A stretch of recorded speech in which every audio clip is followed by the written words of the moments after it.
On February 11th, 2025, Esquire posted an article titled "Seth Rogen is the boss now," an article essentially crowning Rogen as a respected Hollywood institution. However, just 10 years earlier, Esquire posted an article stating that Seth Rogen was the most hated comedian in the world. So what did Rogen do during this time to change everyone's mind? Seth Rogen started out doing stand-up comedy in Toronto whenever he was a teenager, eventually moving to Los Angeles and starring in Freaks and Geeks. While Freaks and Geeks is a very highly revered show and a cult classic today, at the time it was a complete flop. And this was definitely not a great start for Mr. Rogen. However, it was the start of a long-time relationship with director Judd Apatow, which would actually later result in him being cast in such films like Pineapple Express, Knocked Up, and Superbad, which would make Seth Rogen an ever-present face in 2000s comedies. It seemed like it got to at a point where every single raunchy comedy that you would go and see in theaters was directed by Judd, and it's like there's this guy who's a complete stoner degenerate played by Seth Rogen. The plot's about how he's a complete moron, but he still winds up with a beautiful girl. I don't even have to name a specific movie. It was just, kind of in the zeitgeist. And while all these movies made him certainly very successful, especially monetarily, it kind of cast him as a very one-note, non-dimensional actor, especially in terms of public persona, because whenever he would be interviewed, it wasn't like he was, immediately disproving that theory. Also, many people were just immediately taken back by his distinctive laugh, we'll say. However, being a typecast actor is, not the worst thing in the world. Yeah, there's gonna be some people who don't appreciate you, but that's not enough to get you up to the point of, most hated comedian. No, in fact, it would take a few more things to get up to that coveted level. One of these problems would start in 2011 with the debut of the movie Green Hornet, which was supposed to be a superhero comedy reimagining of that classic character, starring and written by Seth Rogen. However, this film was absolutely panned. Apparently, just people did not like it. They thought that it just didn't quite work with Seth Rogen, and he was not convincing as the lead. One critic described it as a big, sloppy, loud, grating mess of a movie. Not exactly, resounding praise. Rogen himself claimed that the $120 million budget for the film was incredibly unwieldy, made him very uncomfortable in that role, and therefore, with him as the main writer and star, he received the majority of the criticism that came from that film. And while the Green Hornet certainly hurt his reputation in both the action and comedy world, the biggest controversy was yet to come with a little movie in 2014 called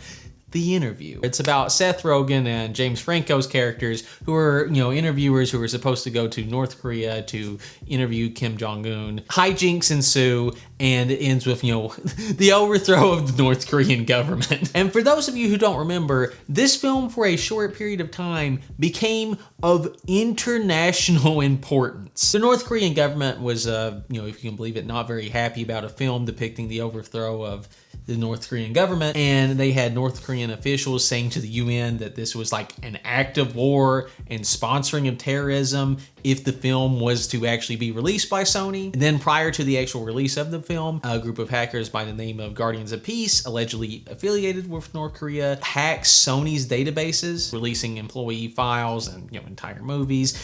And they also threatened to attack any theater that screened the film. This resulted in the majority of theaters just refusing to show the movie at all. Seth Rogen essentially having to go into hiding, and all the while North Korea, threatening thermonuclear war. While when the film was later released on home, it did become Sony's, biggest success in that area, it was still a big black mark on Seth Rogen's reputation in a lot of circles. All the films that were about North Korea that were currently planned were just completely shelved, so there were some, complaints on the entertainment side, but also there was all these government officials who were, very legitimately mad at Seth Rogen because they thought that he was personally responsible for causing this international incident. And all of this hate kind of stirring together resulted in that first Esquire article, which, if you look at now, kind of just goes over a lot of Rogen's less, abnormal traits in his films and things like that. And of course also delves into the issues with, The Interview, but is kind of just a good thermometer to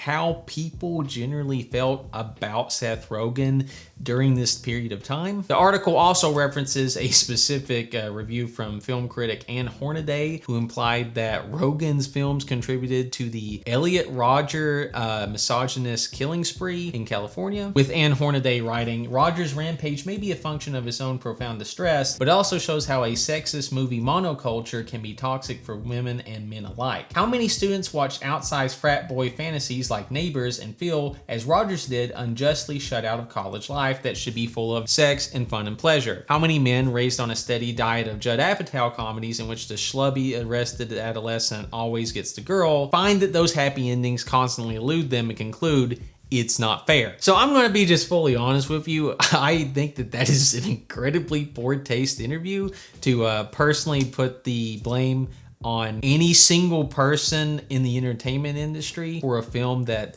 a person may or may not have watched. Seth Rogen kind of felt the same way and did, try and defend himself on Twitter. But while most people weren't blaming Seth directly for, domestic or international terrorism, people's opinion of him was generally not that high. And from this true low point, Seth really could have done like two things. Either one, change nothing and just continue to be Hollywood's punching bag, or two, fight the good fight. And this is very much what Seth Rogen began to do. He began to star in much more serious and better films like Steve Jobs, Pam and Tommy, The Disaster Artist. He also became a co-founder of Point Grey Pictures, which is a production company that has produced numerous very acclaimed shows and films, including The Boys. And also he did co-found a cannabis company called Houseplant, which, yeah, I know, haha, big funny weed.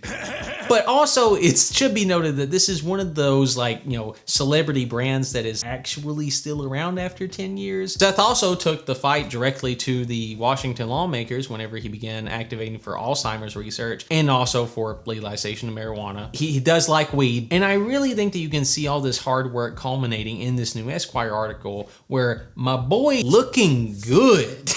Every comment that I've seen on this is like, my God, I didn't know that Seth Rogen could actually look attractive. Dude has actually got a really good head of hair. Whenever he's, trying to wear something well, I mean, he does it. Like, he's not a complete schlub all the time. In his photo shoot, he does seem to be going for more of classic age Hollywood look, which actually goes very well on him. And you can also see his personality praises being flaunted in the article, with Esquire writing, "Rogen, by contrast, is just a boss. He's one of the hardest working people in show business and one of the happiest. In a world that seems to be starving for positive male role models, we have one right here. In the first few years we saw him, he was this fun, crazy party guy of the mid-2000s. Now he's aged into the perfect example of how you can be a massively successful man and not be a huge prick." He had some interview recently where he said that the people who make it in Hollywood are the ones who just never gave up. And while yes, Rogen did have success from the beginning, in some ways he also is a person that just never gave up, because he totally could have just gotten these terrible reviews and continued to be like, well, this is just who I am. I'm not going to aspire for anything else.